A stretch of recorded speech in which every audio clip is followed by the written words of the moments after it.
Hello, everyone. Welcome to Belmont for another in conversation.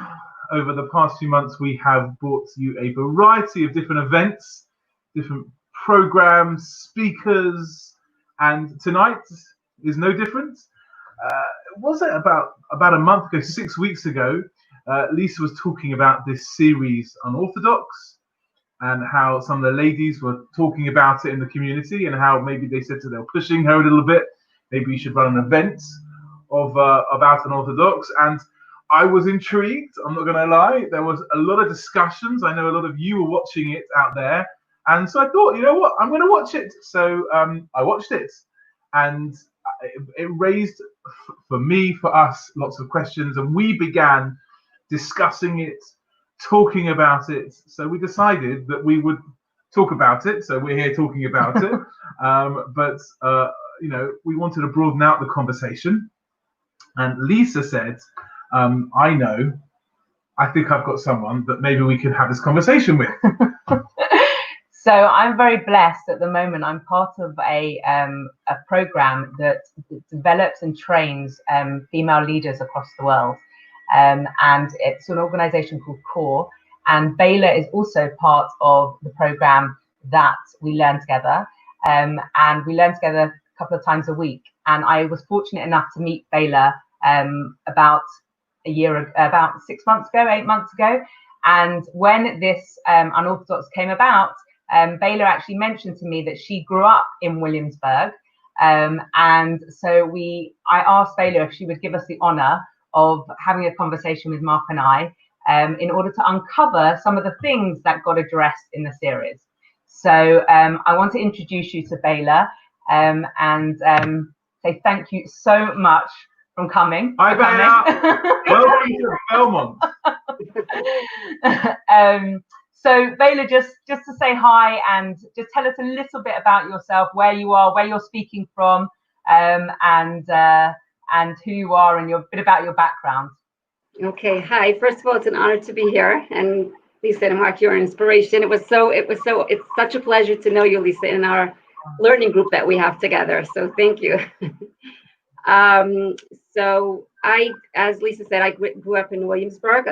I'll start with where I am now. I live in Chestnut Ridge, New York, which is the outskirts of Muncie, New York, which has a very vibrant Jewish community, a lot of Hasidic people living there, and a lot of not Hasidic people living there.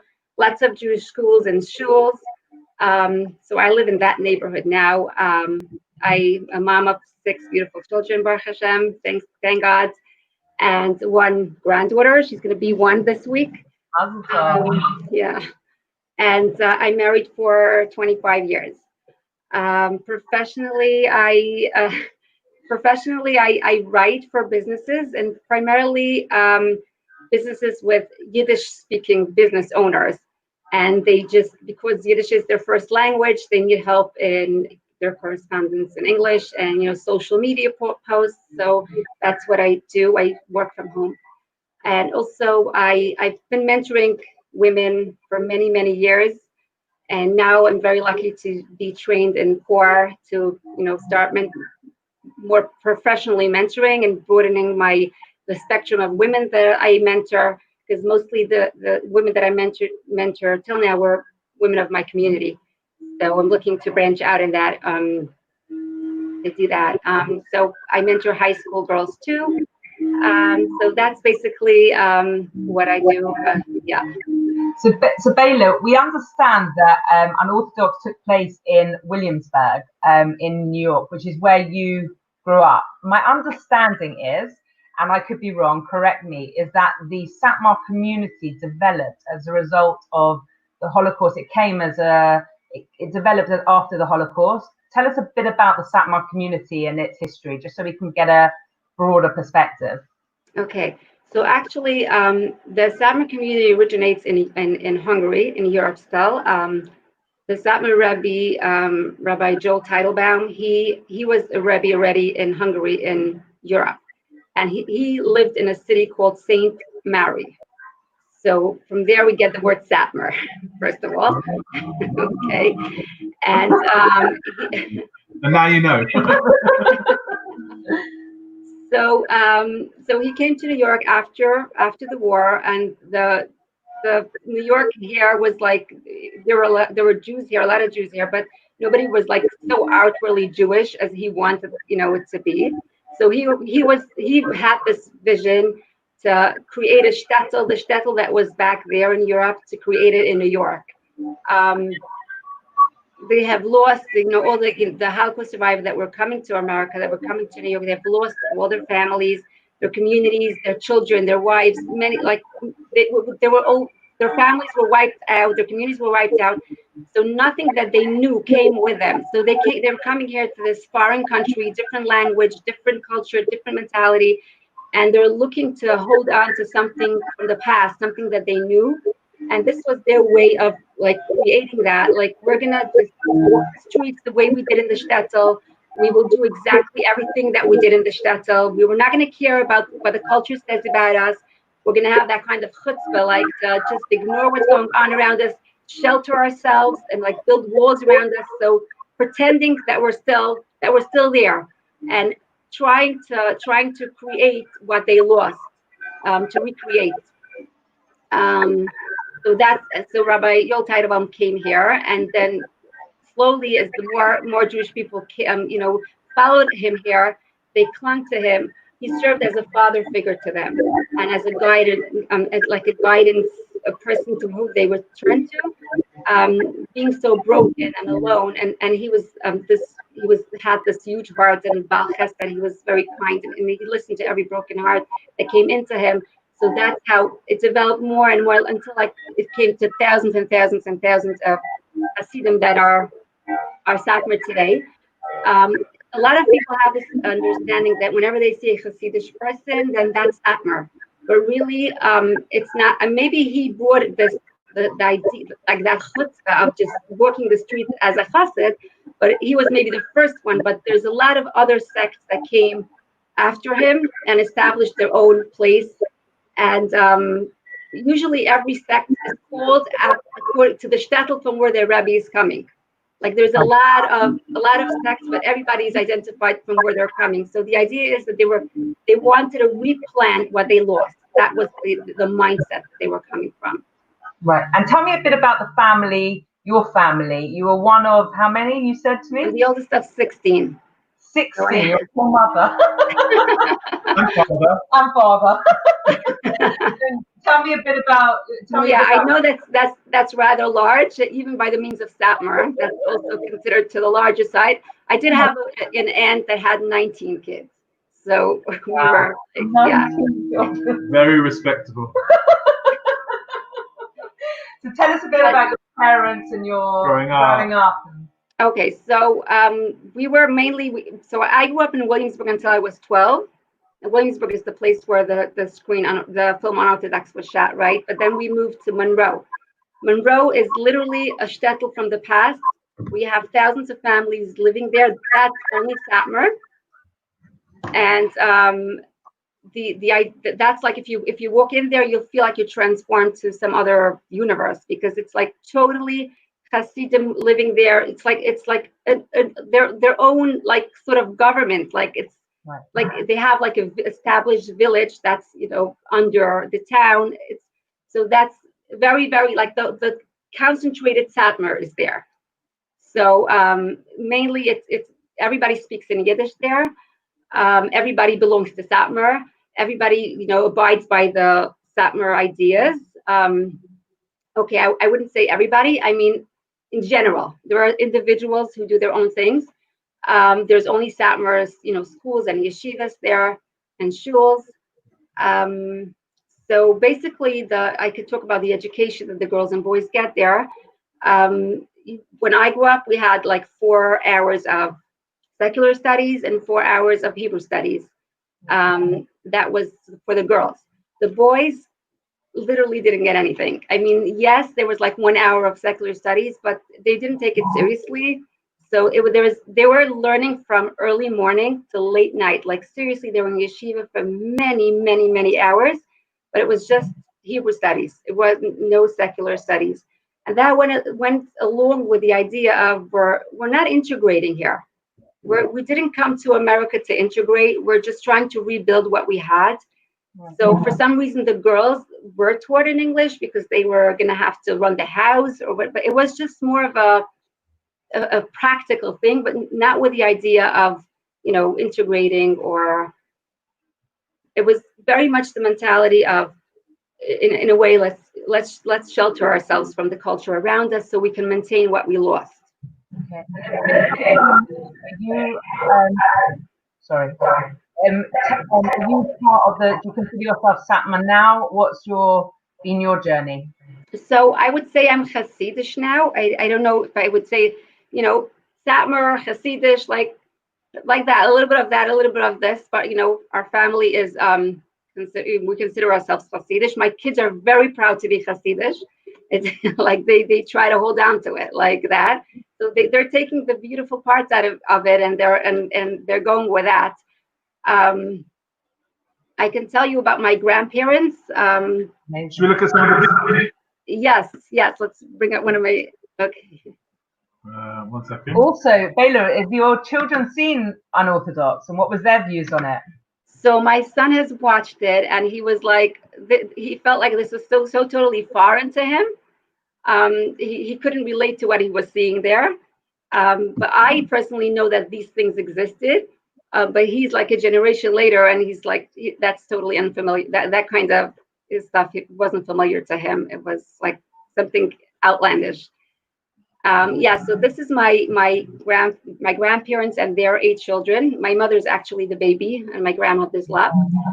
My grandfather lost his wife and 8 children in the war. Wow. And he then came to after the war, he met my grandmother. She was single, but she lost also a lot of her family members.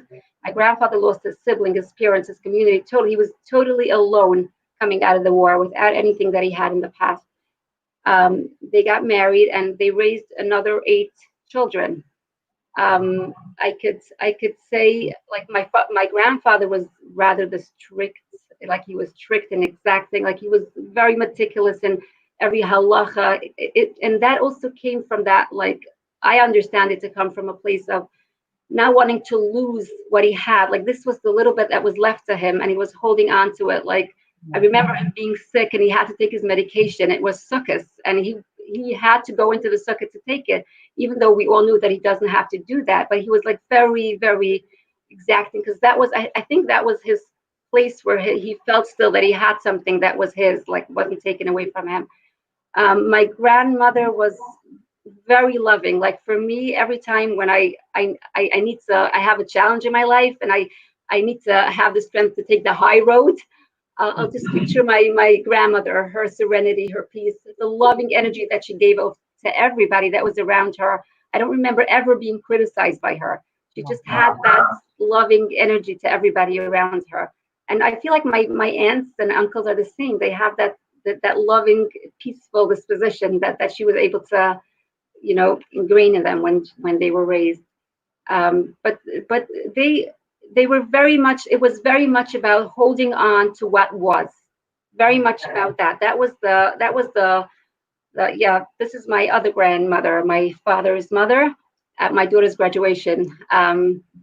So yeah, she was a Rebbetzin, she was royal, and also like holding on to whatever, that was whatever conversation there was going on was always about what was done.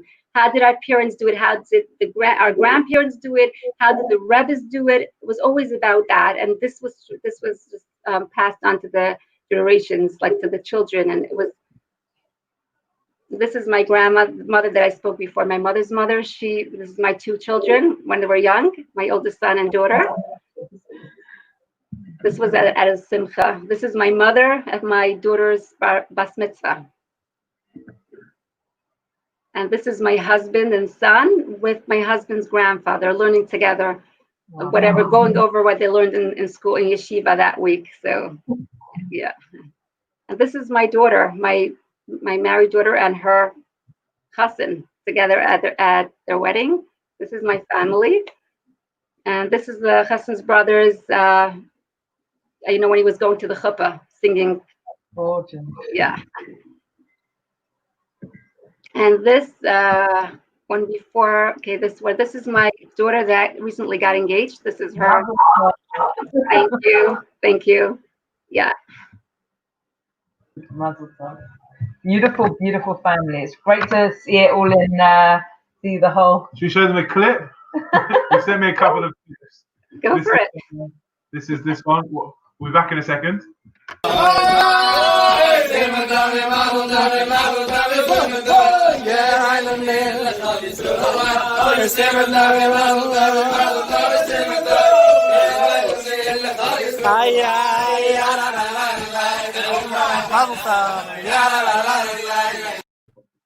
Okay.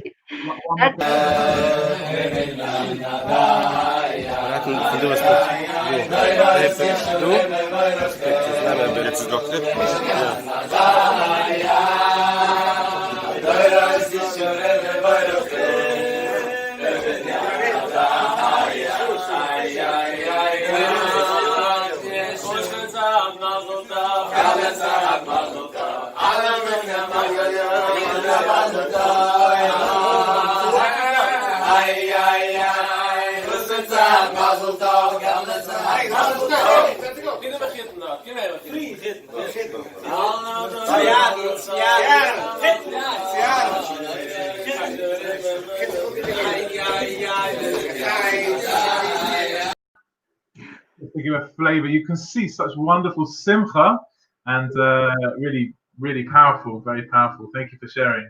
So what we want, my family dancing around in my kitchen, As you do.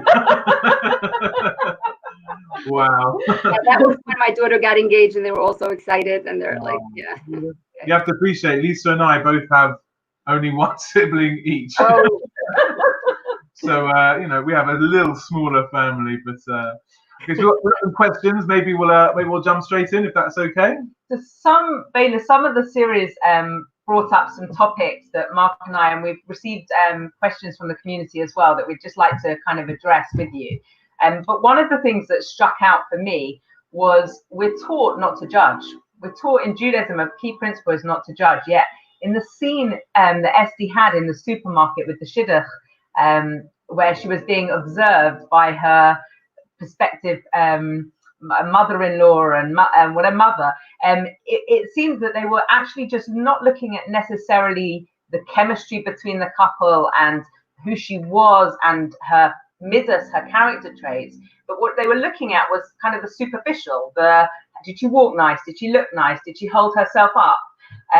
So how do you kind of reconcile that contradiction? I would just be interested to hear your perspective. Okay, yeah. So that's true as well. Is that actually what happens? Because we're aware that not everything that was portrayed in the series necessarily is exactly how it happens. So right. So I would say that more of that used to happen when I was growing up. Like I don't think that happens so much today. But the whole idea of shidduchim, and that goes also back into like the place from where our grandparents were coming. It was very much about holding on to what was and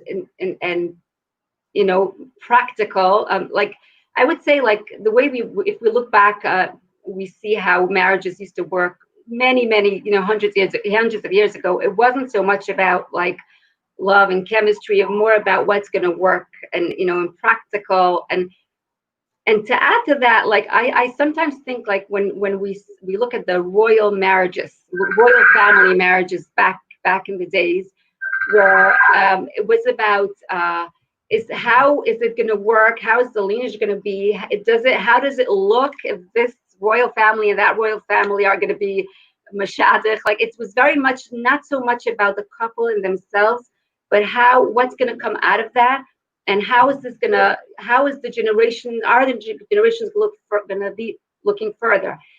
So I feel like that mentality coming from the house that was the mentality that they brought along with them, more looking forward to the generations and how will this couple be able to bring up a family that is going to have the same values as we and our great grandparents had. That was more the idea, which it was an aspect of survival. It was like they were all in a mode of trauma and survival, and they didn't have the capacity to get out of that space, being that they were so hurt, and so they couldn't see it like further than that. But the younger generation, like we got married in that kind of way, and it was hard for us, and we had to make it work.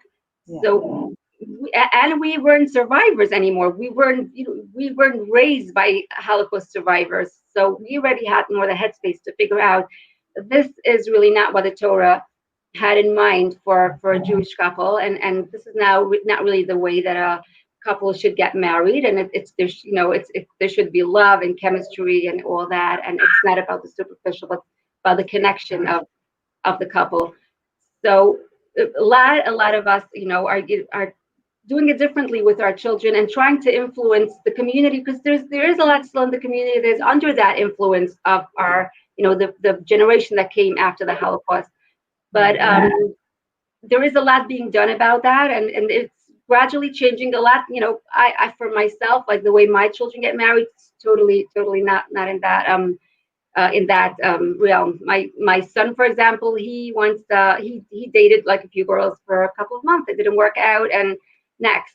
My daughter, she only met her husband for 5 times, and that's what she wanted. She said, "It's a yes, Ma. It's a yes, I'm sure."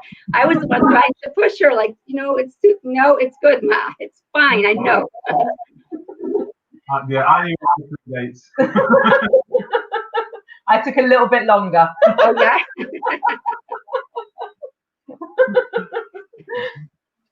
So I'm saying that's what it was like that, and a little bit still. There are still people like that, but it's changing and that way. So just moving on from that, one of the things as a color teacher, as a teacher of brides, when I got trained both here and in Israel, a lot of the focus is very much about how the intimate side of the relationship is imperative to building a marriage that is connectively or emotionally engaged, that you're loving, and intimacy is the fundamental thing that we instill in our brides as we teach them how important it is. Whereas one of the things that shocked me in Unorthodox was it was almost depicted by the color teacher and by the teacher of the bride and of SD, and also just the way they were, that it was relationships and the level of intimacy was functionary. And we just wanted to kind of understand that and uncover that, because I know you teach brides yourself. So is that kind of, she literally described the anatomy, and kind of there was no emotional connection, there was no build up, and we know there were lots of mitzvahs around. I mean, I'm not going to go through them, but there were lots of mitzvahs around the Torah which emphasize the importance of building this aspect of our relationships. So I just kind of wanted to understand, what do you teach your brides, and is this something that continues now in the Hasidic world? Okay, so there's a huge spectrum. Like there is some that it's not like that anymore. That's for sure not. Like I don't think it exists like that anymore. But going from there, it's a slow process. Some people take slower, and some people have already advanced. But for sure, like the way my children are taught are like far cry from that. And and basically it is like the way we understand it. It's anti-Torah. It's not the way it should be done. And because we understand it to have happened because of the lack, for 2 reasons, because of the lack of parents, to guide their children into marriage, and the shelteredness and the walled upness around these people. So they weren't they weren't mingling even with other Jewish sects. They were like very much to themselves. Mm-hmm. So they didn't have from who to learn and where to see what's right and wrong, and just sheltered in that way. And plus that's like somebody told me about like a woman that was in the camps, like right after they were freed, and people were getting married, and this woman that lost, I don't know what she lost in the war, but she was battered, and she went around and she told the other women about Taharas HaMishpacha, right? But it was just, you should know that you shouldn't do this, you shouldn't do this, you shouldn't do this, and that's it, because it was about survival. We need to hold on. And it wasn't about she didn't have the emotional capacity to give anything loving over in that state. So then that mother got it this way, and she taught it to her kids that way. And when you shelter yourself and you're not exposing yourself to anything else, that could be the effect of it in a survival mode. So how do you, I'm assuming you therefore don't teach your brides this. Right. It's all about emotional connection, and that's the ultimate goal of everything, about the couple becoming one and being emotionally connected. And of course, there is nothing forced, and it's all, pleasurable, and nothing like that. No, if there's any problems, you check it out. And it's not about having kids. This whole thing is not about we have to bring a baby down. It's totally not like that. And just teaching what Torah really says. That's it. It was, and it's totally on the other end of whatever was seen in that film. Right. So actually, the question came in on this topic, and the question came in as follows: in the series, the young bridegroom discussed intimate aspects of the marriage with his mother, and the question has been: is that common practice? Is that realistic? Is that something that you would expect to find, that a young groom would? No, even in the times when I grew up, though, I don't know of anybody doing that. So that's like, maybe it happened in that isolated story, but that wouldn't be usual. That would be pretty dysfunctional, even in my times. Good to know. You know what? It's good to know, and that again is one of the reasons why I wanted to have this conversation, because the series seemed to just portray everything in such a negative way, and we know that that's not the MS, that's not the truth. So thank you for clarifying that as well. Let's change the topic a little bit. I have a question, partly from me and partly that come in as well. So as you know, I'm a rabbi of a community, and by the looks of the numbers, most of the community is tuned in tonight to watch our conversation. And I get lots of questions, shilas. People come and they ask me anything and everything, and I do my best with the Torah learning that I've done and I've gained, and some experience, to try and answer people and help to guide people how I think appropriate. So that's my job as I see as a rabbi. What the series showed, and we know a little bit as well, exists, seemed to be the role of the Rebbe as different and even further than the role of the rabbi. And in fact, almost, I'm trying to think of a better word, but almost like a dictator. As in, we have to go to the Rebbe is going to tell us what to do, and this is what we do, and this is, and so we'd be interested just to discuss that role as the Rebbe, more than a spiritual guide, but a guide for every aspect of life within that particular community. Right. Yeah. So I'll also take it back to pre-war and that was Hasidus, in general. And I'm going to differentiate. There's two things there. Like, I like to call it, this Hasidus and there's Hasidish. Hasidus is the philosophy of Hasidus, and Hasidish is the culture that has nothing to do with the philosophy and very often contradicts the philosophy. And the Hasidish culture developed over years, Galus and Holocaust, and even moved away from the philosophy of Hasidus. So just going back, the original, the philosophy of Hasidus, starting with the Baal Shem Tov, where he brought the idea of Hasidus, and that attracted a lot of people who were not so learned. It was more because it had the message to every Jew that you're valuable no matter what. Even if you don't know the Hebrew letters, Hashem still loves you, and you have a relationship with Hashem. And that was the loving message that Hasidus gave to every single Jew. So you like, a lot of Jewish people were attracted to it in a way that they were maybe more simple, maybe not so learned, like going back to the beginning. And then they used to rely on the Rebbe for everything. They had no idea what's right, what's wrong, what should we do, even in matters of just everyday life, which you wouldn't think that it relates to Torah. Like, which business should I go into? Which doctor should I use? Somehow the loving, caring message that was given to these people just made them rely on the rabbis like that. And then it just went from generation to generation. I think after the Holocaust, it even intensified because people were so alone, they had nobody. And there's a leader who's taking care of them. They were taken care of. So every time they were lost, everything they needed, they wanted, they just went to the Rebbe. What should we do? We have this problem. We have this problem. What should we do?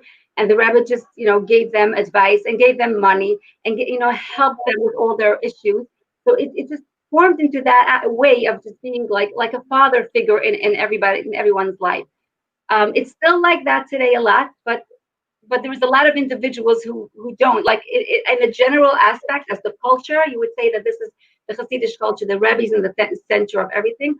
But I could see a huge difference from when I was growing up and now. Like it's not happening that much anymore. People are like taking their individual paths, and will maybe reach out to a rabbi, a local one that knows them better if they want to discuss something, but not in that aspect not in that way. Well, thank you so much for that. Just an extra, just so we can understand it. How is a Rebbe picked? Okay, so is it like choosing a rabbi? So they form a committee. It's a lot like the royal families. Also, it's like the father, the children, and their grandchildren, and there's that belief that they have like this. It's like a holy lineage that they are like having within them, and they have the power, like the koyach to be mashpia, to influence others. And so like that, because of that, especially since the era of the internet started, you can't keep people like that anymore. People start to think for themselves and make their own decisions and figure things out, and they're just moving out of it. Like even if they stay Hasidish, but they're not like affiliated with that kind of Rebbe student idea. Cool. Thank you for that. Again, going back to the series, we see the young Esti, just like her mother, move away, one might say rebel from the community, its practices, Jewish law, everything, and very much need to escape. Now, Esti, she goes off and she escapes, if that's what you want to use.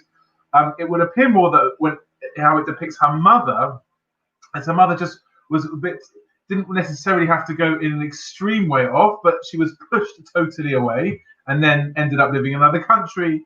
So you see these two these two ladies who don't want to live a particular way of life, and then are sort of almost aggressively pushed away. And obviously they want to bring Esti back because they think she's pregnant, and therefore they want to bring her back. That's how it's depicted. And we do hear and we do know about people from the Hasidic way of life, from the Hasidic way of life, who either reject or want to leave or whatever it might be, and you see a lot of animosity, a lot of very harsh hatred, and how they're sort of almost excommunicated from the society. But we only hear about the very worst of it, and I suppose we'd be interested to know is that a general, very much goal? If you don't want to be like this, you're out, and there's no place for you, or is that a way it happens, but yet that's not necessarily the normal, the rule? Okay, so I think it used to happen more in the past than it happens now. But still, even in my times when I was growing up and my grandmother was around, and I had two first cousins, boys, who chose to just leave everything. They didn't observe anything. No, they didn't observe Shabbos. They just took their own ways. And I remember my aunts being so loving and accepting of them and taking care of them. They had the room they had a room in their homes, and they had their TV there. TV, of course, was such a no-no in the whole community. Like, who would hear? We didn't even know what it is, even almost. But like, the boys did have that, and they were welcomed home. They were part of, if they would come to a wedding, they would be embraced, and everybody would dance with them. And I remember one of my cousins, he was getting married, one of these cousins, and he was dating a non-Jewish girl before, and it was really, I remember that was hard. But then he dated a Jewish girl, and he finally got married to her. And I remember, walking into that wedding and seeing my grandmother, who's a Holocaust survivor, who went through so much and put everything she had into her family so she can replant what she's lost and bring the whole, Torah and mitzvahs and the culture that she had, bring that to her family. But here she was sitting at this wedding with the grandson that chose a totally different life. Yeah, he was marrying Jewish, but he didn't look it.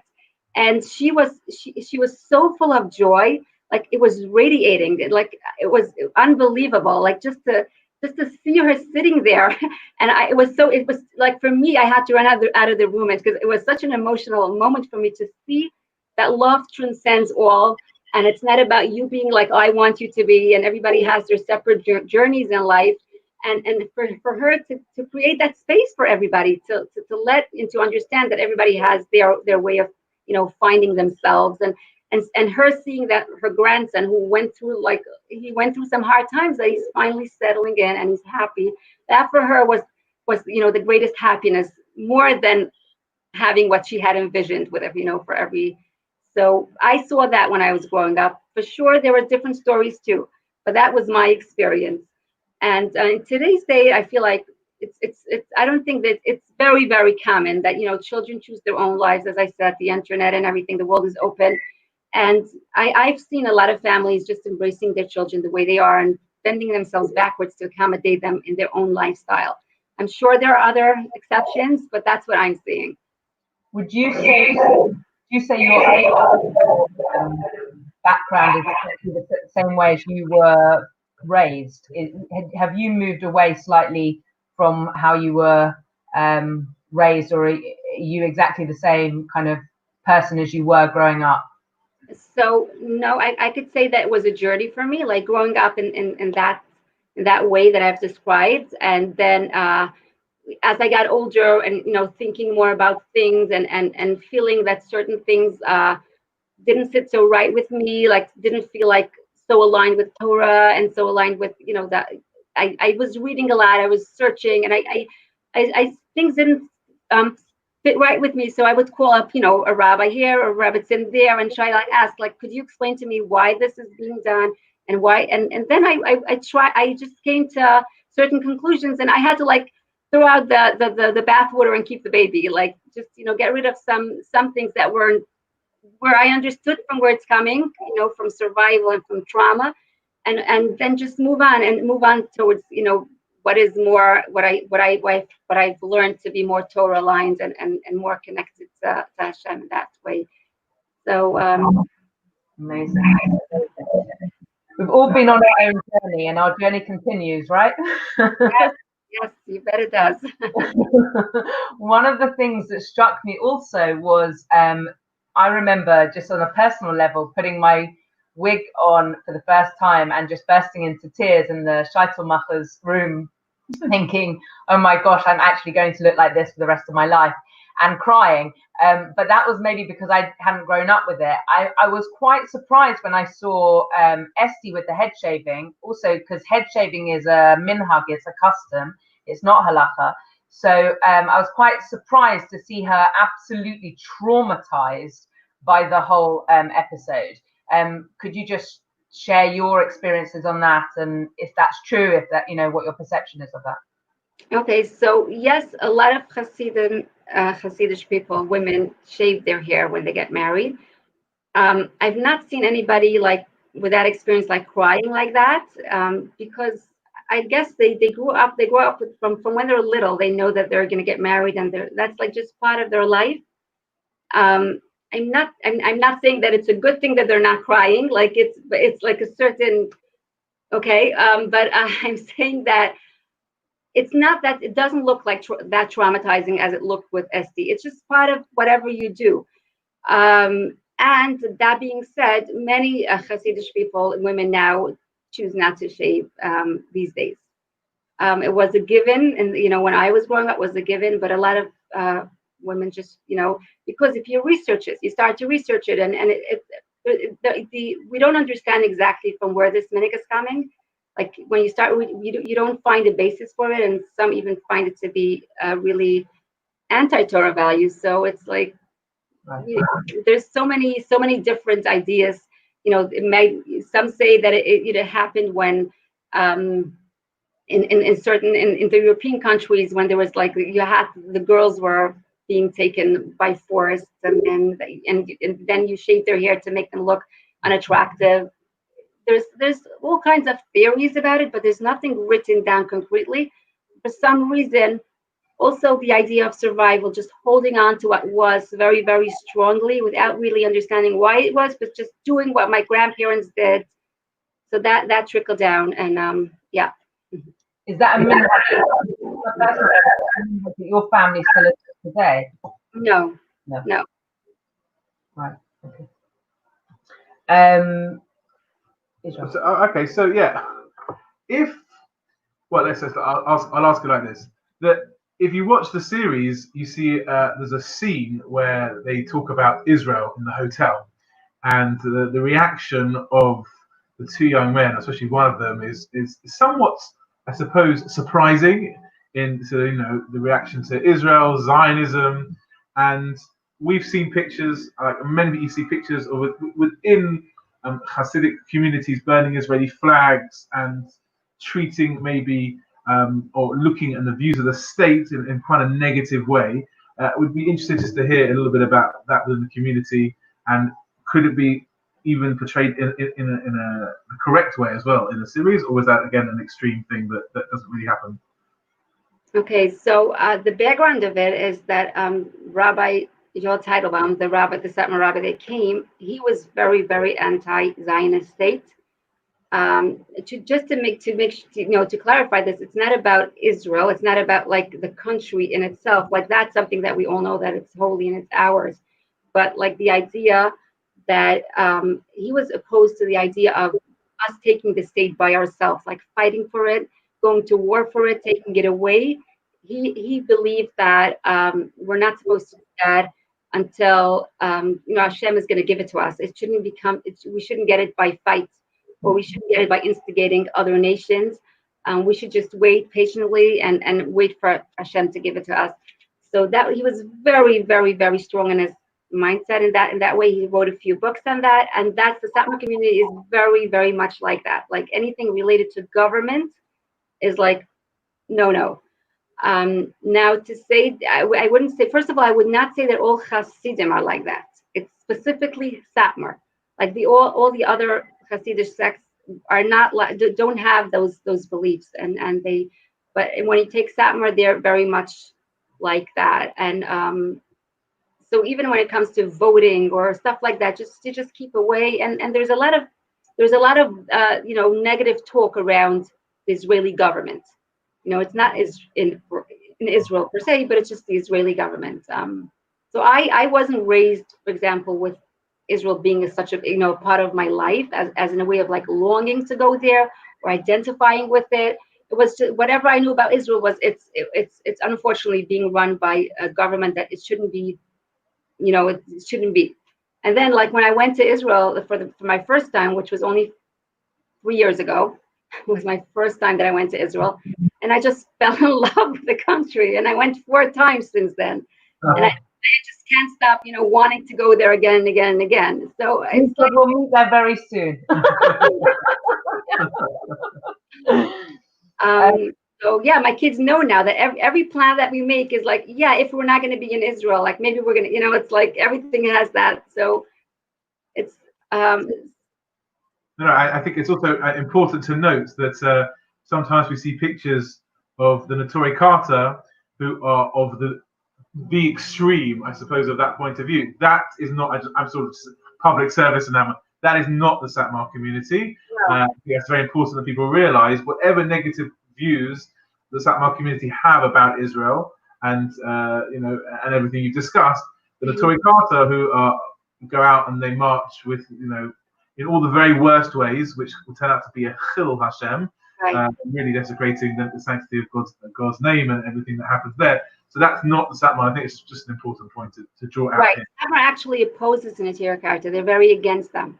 They feel like they're, we don't do anything. We don't go with it and we don't go against it. We just, Sure. We don't support Israel government, but we don't go and make friends with Arabs like that.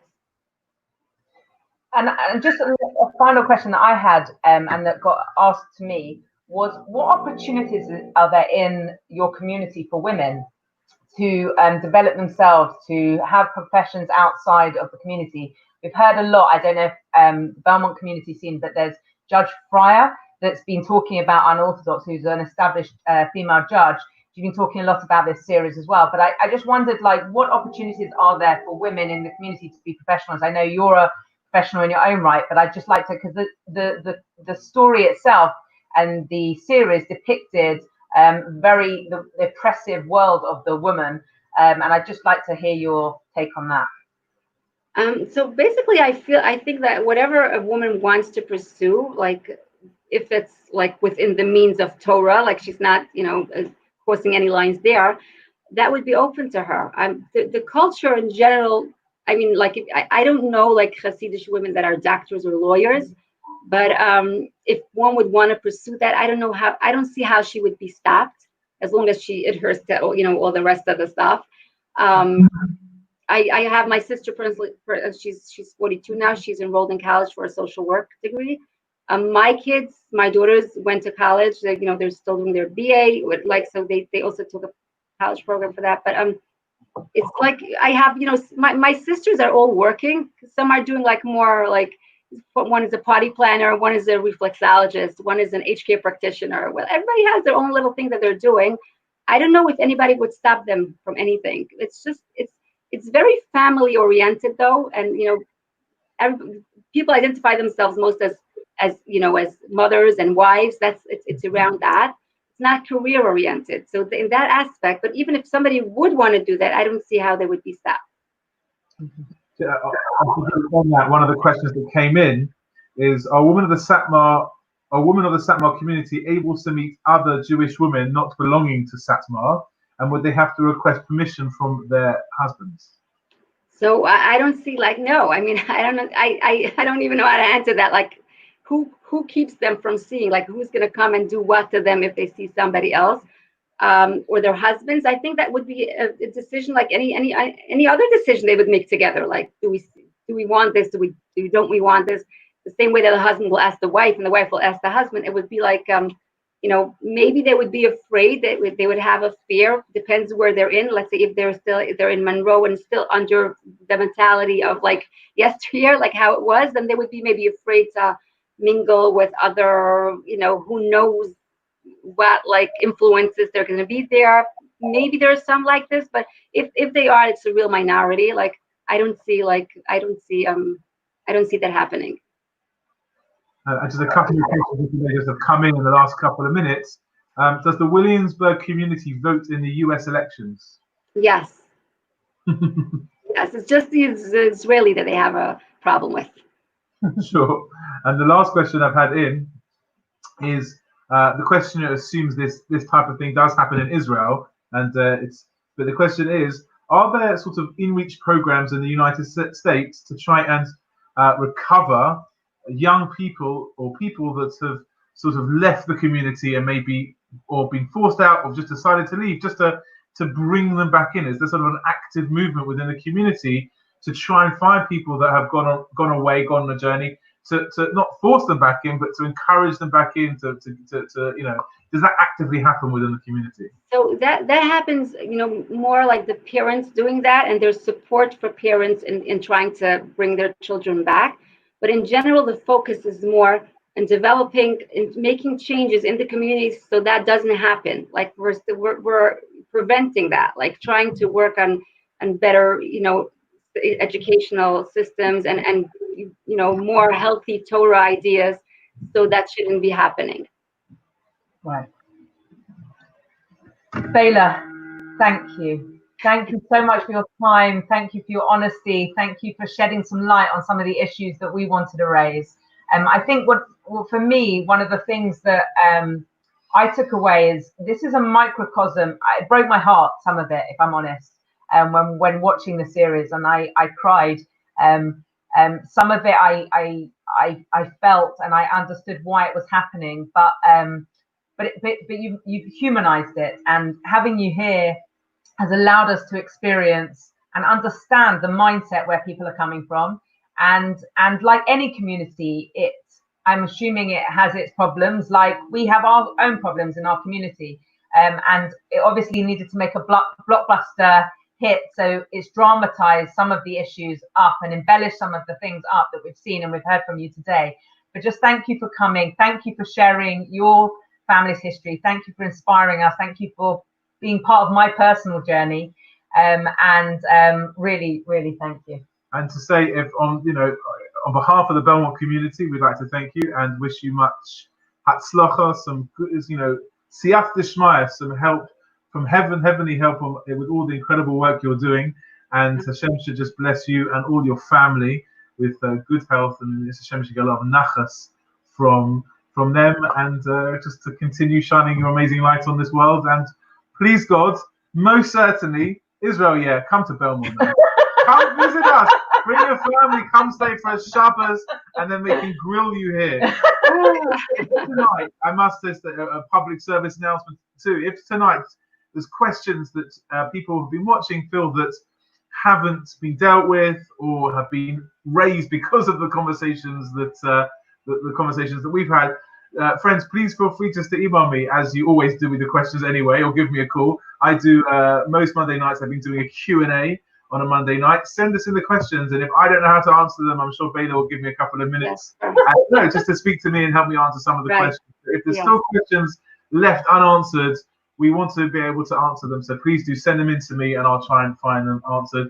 And just a quick plug for some of the other things we've got coming up, at least this week, if nothing else. Tomorrow night, I'm appearing in the second series of Rabbi Steady Cook. I'm going to be making a burger, fries, and messing up my kitchen. Messing up her kitchen. Challenging the 4 rabbis going head-to-head at 8 o'clock live on Facebook and YouTube. Please check us out for that. On Tuesday night, we meet Tzvi Sperber in the second of our series, Jewish Heritage series with J-Roots. We are going to be touring the beautiful holy city of Tzfat in the north of Israel. So you've got to join us for that. If you missed Hebron last week, you don't want to miss Tzfat this week. 8 o'clock on Tuesday night. And the rest of the week, we continue Rabbi Rosda on Wednesday night, giving a guest shir. Thursday night, we continue with our regular programming with My Soul Searching. Speaking of Chassidus and Chassidic philosophy, I'm teaching the Setzner Rebbe, Tzavas Rizas, to heal the soul. Beautiful work about soul searching. That's on a Thursday night, followed by a guest of our Torah. And then we're back at the weekend again, which is kind of still in, so that's later on in the week. Thank you once again, Bela. Thank you for watching and joining. I must say, we had probably over 200 people joining us tonight watching and have just been enlightened and amazed and inspired. So thank you very much once again. Thank you all for joining. Wonderful for us here, and have a wonderful day for you over there. And we'll see you all very soon. Thank you very much. God bless. Take care. Bye.